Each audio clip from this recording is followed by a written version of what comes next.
WWE Raw went down tonight and it was fantastic. A really, really juicy show. Speaking of juicy, I'm going to talk about that and a lot more on the juicy bits. But before we do, make sure you subscribe, all notifications on, because you don't want to miss out on the fun. With that being said, let's find out what happened on tonight's show. Let's find out the juicy bits. Cody Rhodes started the show to a thunderous applause, as he does. It's always a good day when Cody Rhodes starts the show. You already know it's going to be a banger and a half. The crowd was eating it up like it was Taco Bell for 99 cents. It was just a good time. The whole time, crowd just singing along, having just the time of their lives. And that's what happens when you have an awesome face like Cody Rhodes there to start the show. But it's not always cocktails and dreams. Sometimes in life, there's always a party pooper.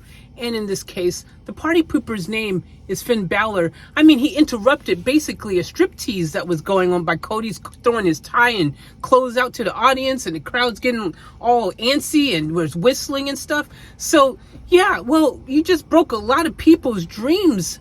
I don't know why you would do that, Finn. That's just not nice. Anyways, he offered Cody the opportunity to join up with the Judgment Day. Get some people to have your back. Don't be out there all alone. Hey, that was a nice, generous offer. I think that was a really good, kind thing of Finn. But Cody wasn't having it, especially when Finn threatened to knock the bleach out of his hair. He said that. He said, I'm going to smack you so hard, I'm going to smack the bleach out of your hair. And that's just fighting words. You don't threaten someone's bleached hair. You just don't do that, bro. That's not cool.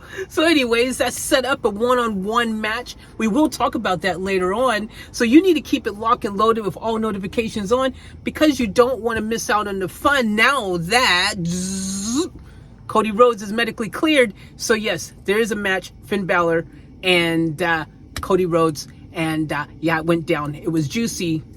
Keep it locked and loaded. I'll tell you all about it. The Bloodline and LWO. This was a fantastic, fantastic match. It was great tag team wrestling. 3-on-3. It was a lot of fun to see. I enjoyed it tremendously. Yeah. Anyway, so Bloodline, obviously, you know, when you mess with the Bloodline, you're going up against some heavy hitters, as was the case, because freaking Solo did a Samoan spike, like, whilst dude was jumping in the air. Dude, imagine dude still, he's in the air, he's coming down, and Samoan spike while he's in the air, dude. Like, he was just goner. He was a goner. He was a Dunskies. And for good measure, of course, you know, the Usos and their 1D, they had to put their stamp of approval on the situation. And guess who won? Well, obviously, the Bloodline, because you ain't coming back from a 1D and a Samoan spike from up in the air like that. You're done. You're done. It's all over. Dusted. But very exciting match. Really good stuff. I'm enjoying it. Are you? Let me know in the comments below. Sammy and Jay backstage. And it seems like Sammy just still wants to rescue Jay. You know, he's attempting to just continue to rescue the Usos, Jimmy and Jay. He feels sorry. He feels sorry for all that's gone down. And he presents Jay with a very interesting question. He goes, why were you bringing in Roman Reigns into your match? You're dedicating this match to Roman Reigns. Why wouldn't you be doing it for yourself? And now that you brought Roman Reigns into this match, what happens when you don't win? Because we're going to win. And what happens when you don't win? Now Roman Reigns is going to be all up on your ass. Basically, that's what's going to happen. So you just done set yourself up for a freaking lot of trouble. And he got Jay thinking. He got in Jay's head, man. Jay after that was like a little bit like, oh man, what did I do? Uh-oh. Spaghetti-o. So, hey, it's good to see that they're still progressing with the storyline. Low-key, little bits and pieces here and there. It's fantastic stuff. I'm enjoying it. Are you enjoying it? Let me know. The biggest announcement yet, end of the Triple H era, possibly. I mean, a lot of big things have happened and he said a lot, but I think a lot of people really were holding on to this and waiting for this to happen because the day has come. Triple H has announced he is bringing back the World Heavyweight Championship. It's a new belt. It looks fantastic. It's got like a WWE logo on the front now, and it's like the old school big gold belt, but now it's got like the WWE logo. It's dope. It looks so hot. Like, oh my gosh, dude, it is a very, very, very, very, very, very, very, very, very, very sexy belt. I really like it. I mean, no, I don't just like it. I love it. I can't wait now. I'm super excited. Who's going to be the first person to get the belt though? Well, they're going to have a match at the Night of Champions, May 27th. They're going to determine a winner for the belt there. And you're probably wondering, well, what does that mean with the other belt that Roman has? Well, basically, Triple H said, look, you guys deserve a fighting champion. You deserve someone who's going to be here and not let politics and all that stuff come in and interfere with the whole, titles being fought and matches happening. They should be defended regularly. So you deserve a fighting champion and all this good stuff. Triple H knows how to freaking talk the talk. He did a fantastic job. It got me excited. I don't know about you, but I'm definitely excited. And basically, Roman's going to keep the belts. Wherever show he ends up on, the belts are going with him. So he's going to still be the undisputed Universal WWE Champion, whatever the whole long name of it is. He's still going to be that. Now, I don't know if that means those belts are going to mesh into one belt, or if there's still going to be individual belts that at some stage maybe you could fight for still, or I don't know. But what I do know is that whatever brand that Roman is not on is going to have the opportunity to crown a new World Heavyweight Champion, and I'm all in on it. It is freaking awesome. What do you think? Let me know. Let me know. No, God! No, God, please, no! No! Bianca Belair, Liv Morgan, and Raquel went up against Damage Control. And, well, it was cool to see the champions taking on the non-champions. It was a fantastic match. It was fun. It kind of played out how you thought it would play with a KOD from Bianca for the W. And basically, well, yeah, that was it. Bayley got pinned, and Damage Control lost. And yeah, what else you want me to say about it? It was good. It was fun. It was awesome. Quick. I think it was the only women's match in the entire night as well.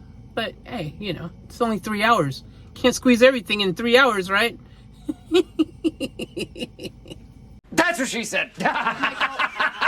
So, Austin heel heat is freaking crazy. Seriously, Austin Theory, man, they hating on him like Stank hates deodorant.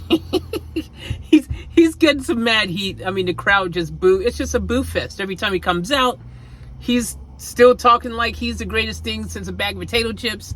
And Bobby came out and was really probably tired of hearing him talking about how great he is when everyone knows he's not that greatest of all. He's just been opportunist, because technically he shouldn't even be champion right now. He did tap out, and the crowd reminded him of that. You tapped out, and he's still making excuses. No, I didn't.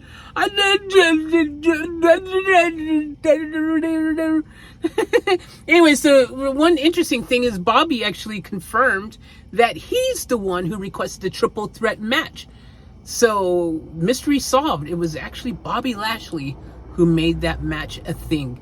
And, Theory's not happy about that. Theory doesn't want to risk losing his title when he doesn't even have to be pinned to be, loser. He doesn't have to be the one that's pinned.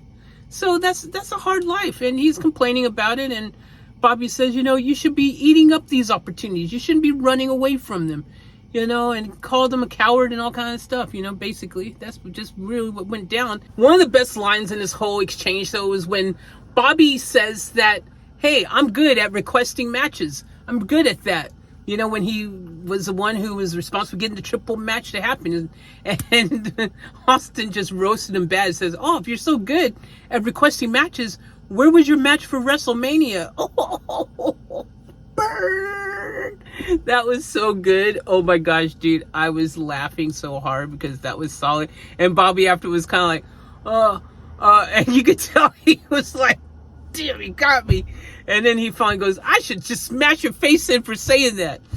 It was so good. You had to be there. You had to be there. And at the end of the day, I don't think Austin Theory liked hearing what he had to say, because after a while, he went to go and attack Bobby on the sneak attack, failed because Bobby got control of the situation until he was no longer in control of the situation.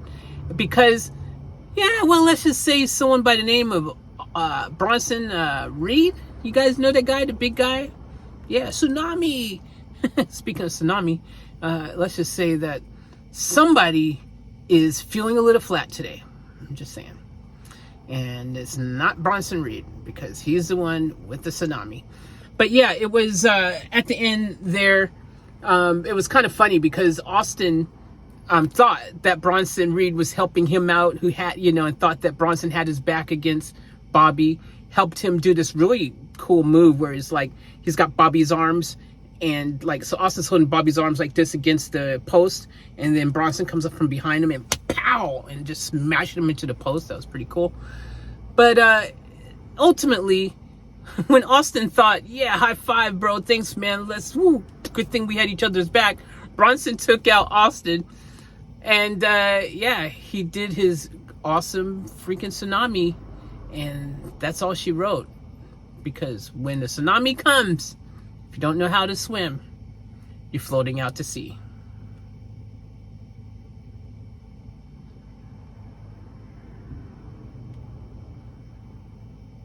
That makes sense.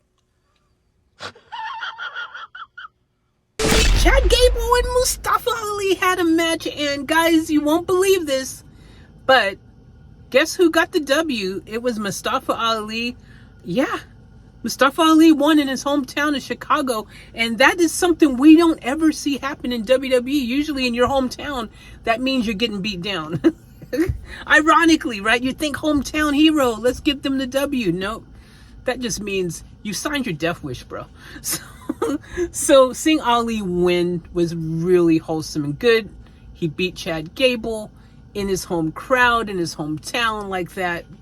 It was really cool. He got the roll up. Hey, sometimes all you need is a little roll up to make your day feel extra special. And I think that Ali's positivity is starting to kind of wear off on not just himself, but those around him. I think he's making the world a better place. He's healing it, for you and for me and the entire human race. Ali.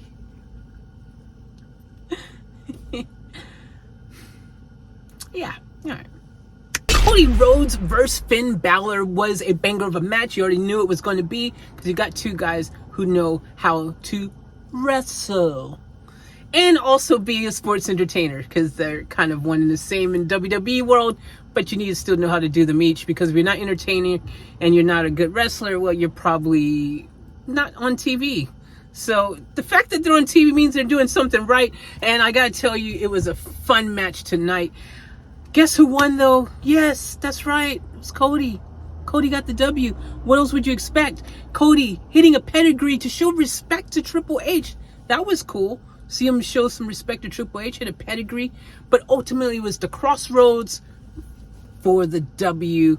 And I got to tell you guys, I freaking love seeing Cody looking good. Got the great promo happening. He's ready. I think he's going to take Brock down. He even sounds confident.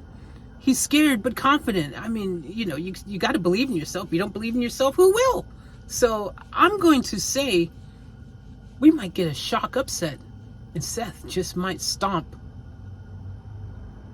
I said Seth. I don't know why I suddenly went to Seth in this conversation. But, well, let's just say I'll kind of swing it into the next story. Because yeah, I mean, he did fight almost again tonight. Yeah, no. All right, I'll just say that for later then. Seth Rollins comes out. Seth Rollins the crowd loves him. I mean, the crowd, they just love singing that song now. This is just huge. There's some people who get a good pop and people singing their song, you know, but no one sings it as loud and as long as they do for Seth freaking Rollins. And I'm all in on it. I love it. It's fantastic. It's good to see Seth getting that level of respect that he deserves. He's earned it. He's been a hard worker for so long. He really deserves this. And it's either him or Cody that I believe who are going to be the first ones to get the new and improved World Heavyweight Championship. I think it's going to be one of them that wins it, most likely probably Cody. But if not Cody, it's going to definitely be Seth. They both deserve it. It's going to be awesome to see. And speaking of which, though, you know, he did ask the audience, he goes, what do you think of my match with Almost? I think a lot of people felt the same way, as kind of this like, yeah, that came from left field. Like, what's up with that kind of situation? But I think after Seth, you know, kind of explained, and well, even just actually MVP, I think it's more MVP, explaining that, you know, I want Almost to have the biggest matches. That's why I'm setting him up. And I feel that if he had a match against you, Seth Rollins, that would be a huge match. And beating you would be a huge W under the belt of Almost. So he really explained why this match was happening, which was important because we all wondered. It just came out of left field. And that makes sense. It actually makes sense. And I think I love the underdog type story because, look, it looks like a gigantic, just 1 in a million shot that Seth can actually take out this gigantic being. But that's the story. That's fun. David and Goliath, right? But, you know, one of the things when Seth came out and Seth was like, can you guys believe there's something bigger that has caught my eye? And he's referring to the belt. He sees the belt, the gold over there, and he walks over there and, you know, he's like really basically saying he wants the belt. The best thing about it is the crowd was saying they want him to have the belt because they were shouting out, you deserve it. You deserve it. You deserve it. You deserve it. And one of the best things is what Seth says, because Seth goes, hey, you know, guys, this is cool. We can have a belt now, the World Championship belt, one that is free from politics and from part-timers, bro. That was so cool. And I like another key little exchange that was said from Seth. This is something else that he said. This is like another high point. There was a lot of great promo stuff here, but he goes, Almost, you are once in a generation because you were born that way. Seth goes, that he's once in a generation because he made it that way. Woo! Yo, hey, this Raw, there was a lot of just dope one-liners and witty things said. It was so good. This was a really good show. And I enjoyed this, you know, because I just love, you know, when you've got these stories that make sense, you know. Even this is a short story. We didn't know how this was all going to come together in a week, but now it works. And I think a lot of people is excited for this match. Are you? Let me know. Your main event, Rey Mysterio and Damian Priest. You knew this was going to be a banger of a match. You knew it was going to be dope. But what you didn't know was Damian Priest was going to throw a chair at Rey Mysterio. I mean, he threw a chair, dude, up in the air. Rey Mysterio's up in the corner. He threw a chair at him, bro. He threw a freaking chair. That is just like, it's like he made it look easy too. Like, oh, I'm just throwing a Nerf ball.